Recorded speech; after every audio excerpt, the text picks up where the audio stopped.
Now, back to more Steve Cochran.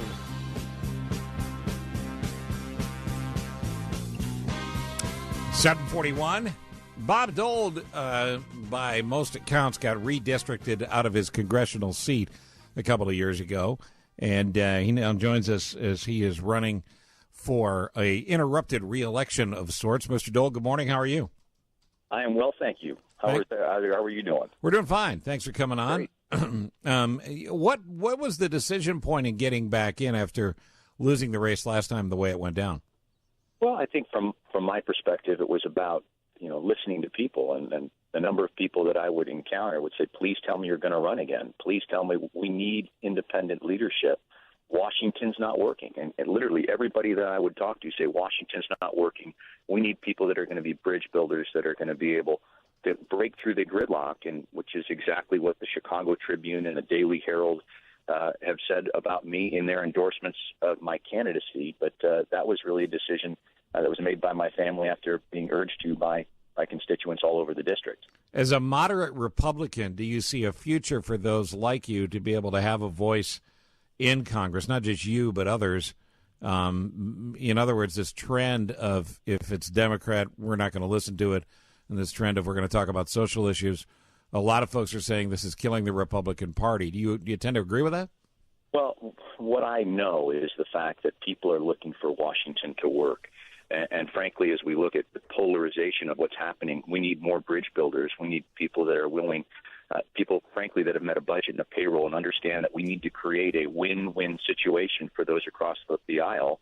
We need to have that give and take so we can actually accomplish something for the American public. And what I'm hearing from people right now is things like Medicare, which is a huge concern. $700 billion is being taken out in cuts. $156 billion in Medicare Advantage, something that my opponent, Schneider, has voted for. And then taxes is one of those huge things. My opponent has backed massive tax increases on middle-class families, and it's really having an impact not only here in Illinois, but around the country, and that's a real problem. You can follow Bob Dold on Twitter at Robert Dold, D-O-L-D, DOLDforcongress.com is his website. And Andre Darlis is here. Andre, say hi to Mr. Dold. Good morning, Mr. Dold. Outside money playing a big role in the rematch battle between you and Mr. Schneider. Do you think that on both ends, on both sides, do you think that taxpayers see that as a negative? Well, I think that I view that, and certainly as the case was originally came down from the Supreme Court, it was a Citizens United case. I don't believe that when that first came out, I said this is not going to be good for the process. We're seeing outside groups pour tremendous amounts of resources in, and really what it does is it drowns out the voice of a lot of citizens, people that are in the process. And so this is going to be one of the most competitive races in the country. We've seen people from outside groups on both sides pour in a tremendous amount of resources from the DCCC.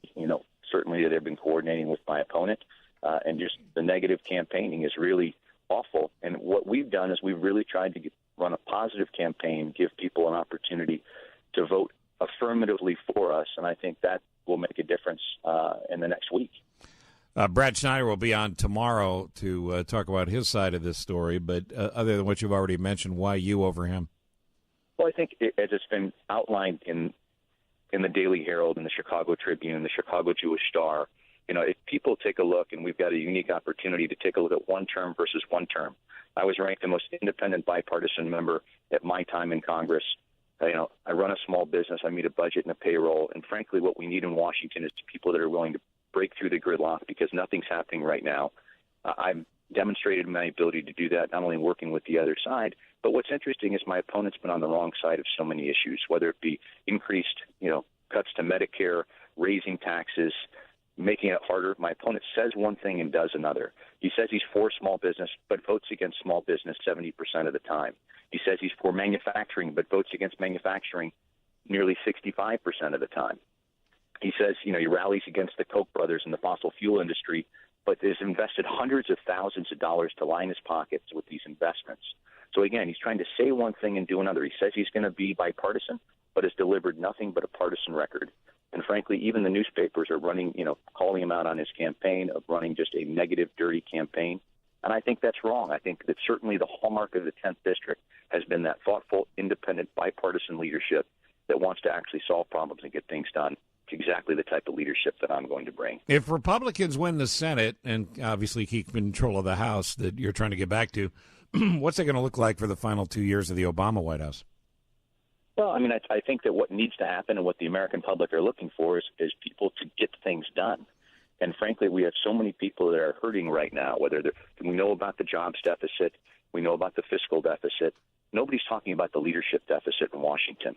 We need to have Republicans and Democrats come together to actually put bipartisan pieces of legislation through the House, through the Senate, and to the president's desk for signature. We know that each and every one of us knows people that have been out of work. We know jobs that have picked up and left. We need to deal with reforming our tax code. We need to talk about how we can make sure young people can follow their educational dreams. Cost of education is, again, significantly higher than it has been ever before. And so we need to make sure that we're doing those things and really putting people in Washington that are willing to break the gridlock, challenge their party when we believe that they're wrong, but really stand up and get things done. Do you have, look, the fact is, if you've been in Congress, you have friends in Congress, you stay in touch over the past couple of years.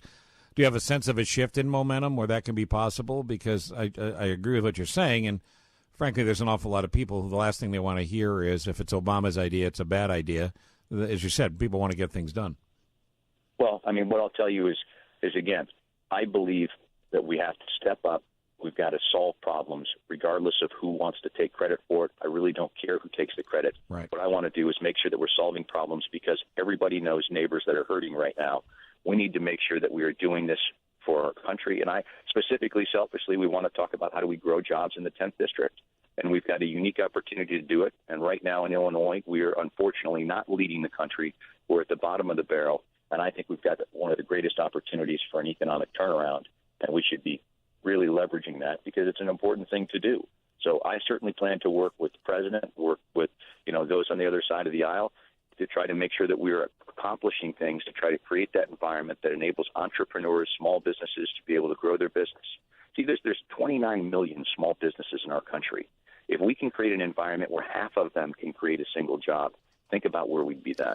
Without a doubt, and your small business plan is laudable, but by the same token, you also want to raise the minimum wage. What do you say to small business owners who say that's going to kill us? Well, I mean, and again, what I want to do is I want to come up with a consensus number. I do run a small business, and I do understand that. I also understand that the cost of food and fuel and all of those things has risen significantly over the last several years. Last time we had an increase in the minimum wage was 2009. Right. I don't want this to be a political football. And as you look at what the Congressional Budget Office put out, what they have said is, yes, it would raise some people out of poverty. That's a very positive thing. It would also, going to the president's number, would cost between 500,000 and a million jobs. So we need to have a consensus number that minimizes the jobs and is still able to raise the wage. All right, find the number. At Robert Dold, doldforcongress.com. Good luck in the last few days here. Thank you, sir. Appreciate it. Appreciate it. It's Bob Dold. And let's get to Mary on the 7th floor. Brad Schneider again, Mayor, will be on tomorrow to talk about his side of that argument between he and Bob Dold as Schneider tries to stay in Congress and Dold tries to get his seat back. Thanks for checking out the Steve Cochran Show podcast.